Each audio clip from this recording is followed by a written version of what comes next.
Good morning, everyone, and welcome to Kansas Speedway. Looking forward to a great weekend of racing here. We'll kick off our morning availability here with Greg Biffle, driver of the number 16 3M Novak Ford, who currently leads the points and is coming off a win last week at Texas. Greg, talk a little bit about your win last week and coming into Kansas this weekend. Well, certainly kind of a relief to finally get the 3M Ford Fusion in Victory Lane. It was an exciting race for us. I know it might have been a little bit caution-free, but we had a good car, good pit stops, and really look forward to coming to this racetrack. This is one of my favorite tracks, pretty high on my list, and got a couple wins here. It's always fun racing at this racetrack. All right, we'll open it up for questions for Greg. Please raise your hand. We'll get a wireless mic to you. Please state your name and affiliation. We'll start in the back with Brian. Then we'll go to Bob. Brian Nelson, Motor Racing Network. Greg, you said it was an exciting race last week for you. Can you talk about what makes a race exciting for you behind the wheel compared to what, there were no cautions, all that kind of thing, but what makes it exciting for you? Well, so as a race car driver, when you're driving around under caution, that's no fun. And restarts are fun and challenging in a way that, which we had a few of those. The 56 and I started side by side twice. Once he picked the inside, once he picked the outside.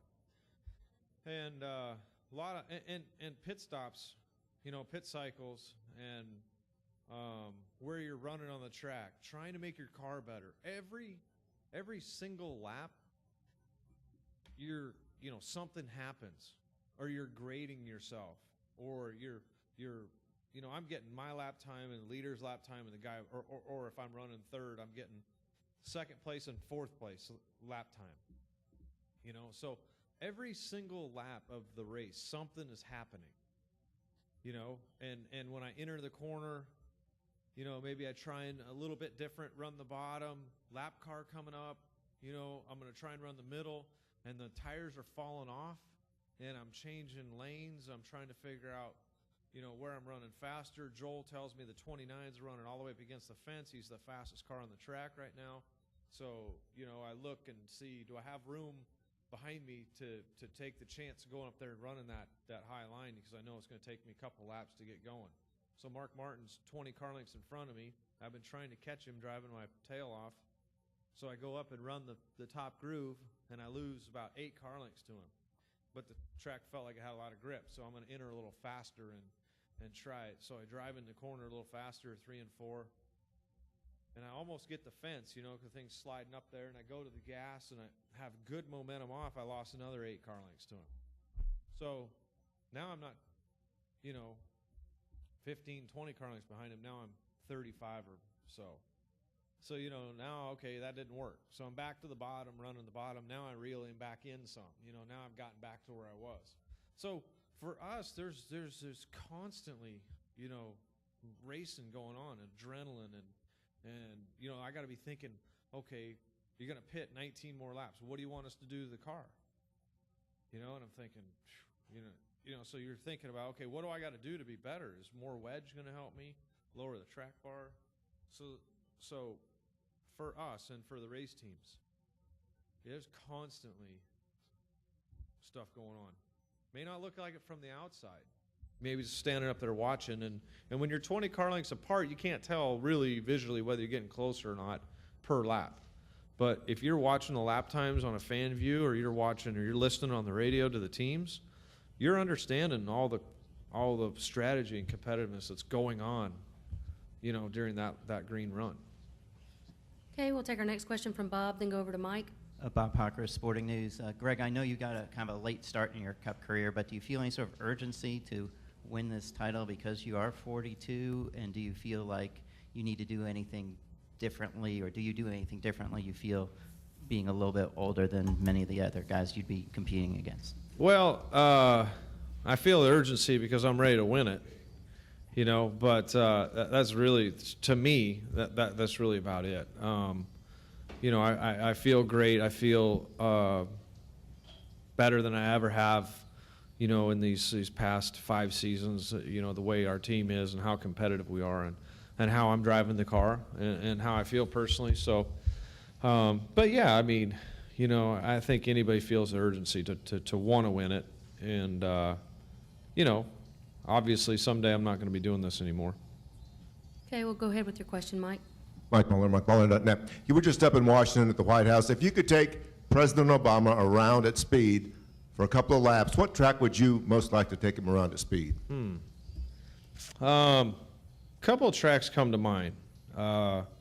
One would be Bristol, because it's badass fast, and you know, people probably don't understand what it's like being inside that car. That, or a place like Texas, Charlotte, Atlanta, you know, one of our 205 8-mile-an-hour getting into the corner racetracks that has a lot of grip on a new set of tires. You know, that will wake you up on what it's like to sit inside there for 500 miles. Okay, we'll take our question in the back, then come back up to Jim, and then Jim. Hi, Greg. Hi. I'm Karen from the ABC affiliate here in town. Is all through the season and this point, coming off this win, coming to a track where you've won before, are you thinking about the fall and the chase? And I mean, is this where you lay the groundwork for it? Because last year's chase was so close. Do you start thinking about that now, about getting a lead further, padding things out? What you do every week is going to matter, you know, months from now? Or is it too early, you know, like in the baseball season, it's early, don't worry about it, just do the best you can. Yeah. What's the mental strategy to stay out in front? I start thinking about points when we go to Daytona for the Daytona 500, thinking about the chase, how I'm going to win the championship this year or next year or last year. So it's never too early. And, you know, what I think about going into each race is exactly that. One, how am I going to perform in this race? But more importantly, when it comes down to the last 10 of the season, how does this compare to one of those 10 racetracks? And how are we going to compete with one of those last 10? And how are we going to be better now looking forward to the last 10? Obviously, you got to make the chase. And you were off to a good start on that. But, you know, I'm always thinking about that, you know, because the last 10 races are really what counts. All these races in between now and there are two things. One is to win, gets you bonus points.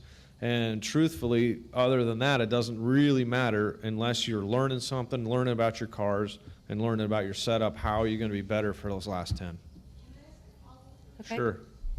So this is one of those last 10, but they're changing the track and repaving it. So Yeah. can you really do the scouting report for the last 10 No. here? Nope. So this is just for fun. This is just for the trophy. Okay, we'll take our next question from Jim. Jim Noble, ESPN. You know, when Carl re-signed with the team last year, he was kind of anointed or described as the #1 driver for Roush Fenway, or by many.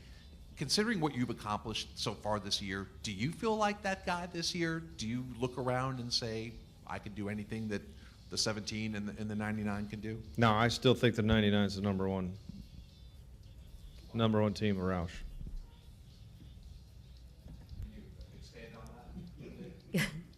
I mean, I don't know. I'm the underdog. We'll take our next question in the back from right beside you. Yeah. Oh, no, right here. I'm sorry. Jim, go ahead. It's going to be two-fisted there in a second. It is. Better be a good question. Jim Pedley from RacingToday.com. Greg, considering, I know it's early in the season, but considering things like where you're on the points, the fast Roush cars, and a bunch of intangibles, are you starting to get the feeling that maybe this is the year? I mean, is your gut telling you anything at this point? Yeah, I mean, you know, I wasn't doubtful, let's say, 2-3 races into the season when we got the point lead. But I was like, okay, you know, now we gotta keep it, and we gotta perform at this level everywhere we go at all racetracks. So we ran good at Phoenix, we ran good at Las Vegas. We actually ran very well in my standards at Bristol and Martinsville, but we got a 13th place finish at both those tracks with a little bit of, let's say, an excuse. Bristol, we broke a bump stop on the right front shock with 17 laps to go. And we were going to well be in the top 5 at that racetrack for sure. I don't know if we were going to compete for the win. We were the first car on tires. And so our result doesn't really reflect, even though 13th is not a bad finish, our result doesn't reflect how good we were at Bristol, and the same at Martinsville. We were in position to be the lucky dog twice to get back in the lead lap. Would have finished inside the top 10, which finishing inside the top 10 at Martinsville is really a win for me and our team. So Martinsville, I look for a top 10 finish. Coming down to the last 10 races of the season, that is going to be that's going to be the one racetrack we look to and say we just need to finish in the top 10. And every time I've run there, I've gotten better. But now we've run competitively at every venue. Super speedway, intermediate tracks, which has always been our strong suit, and the short tracks we've been pretty respectable on. And so at this point, I feel good about just improving on all of those fronts, just getting a little bit better than we are now. Okay, we'll take our last 2 questions in the back right there and then right up here in front. Hi, Greg. Sean McDowell, Metro Sports, Kansas City. Question about the weather and how it affects speed, handling, grip. You're going to qualify and practice with the temperatures being significantly cooler than they will be at Sunday on race day. Where do you see the most difference temperature-wise when you start cold and end up warm? That's really difficult to do because the racetrack has a tremendous amount of grip. You kind of got the worst scenario. When we first show up on Friday, the racetrack is what we call green, doesn't have a lot of rubber down. So it tends to be the fastest then. Well, you can compound that with cool temperatures. This being the coldest day of the weekend, that really compounds the grip. So the track will be very fast today, lots of grip, and then Sunday be completely opposite. It'll be slick and hot and not a lot of grip. So it is difficult to get your car set up for those conditions. Doing a lot of our practice today. The one thing tomorrow will help us some on the track being a little closer to what it's going to be. Okay, final question. Go ahead. Todd Palmer, Kansas City Star. You said this is one of your favorite tracks. Are you disappointed that they're tearing it up and that you're going to have a whole new surface come October? Yeah, I am. But the racetrack is I heard that it's coming up in some spots, and certainly we got to keep the racetrack in good condition where it's not coming apart during a race. But other than that, I think the racetrack has a lot of character. It gets slick, it gets slow, a lot of strategy it takes. The racing could be improved by the left side tire that we used at California. Goodyear knows that. I've talked to, I did all I could do. I was the president, gave the speech several times to try and get a different left side tire here because it was so much better at California. And it was a lot better across the seams, and it was easier to drive, gave the car more grip and speed. But they didn't want to change it because there's only one race left. And I understand that part.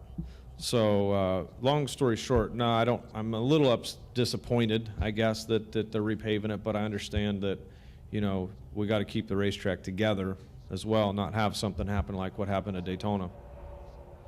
Okay, Greg, thank you very much Thanks. for your time. Good luck this weekend.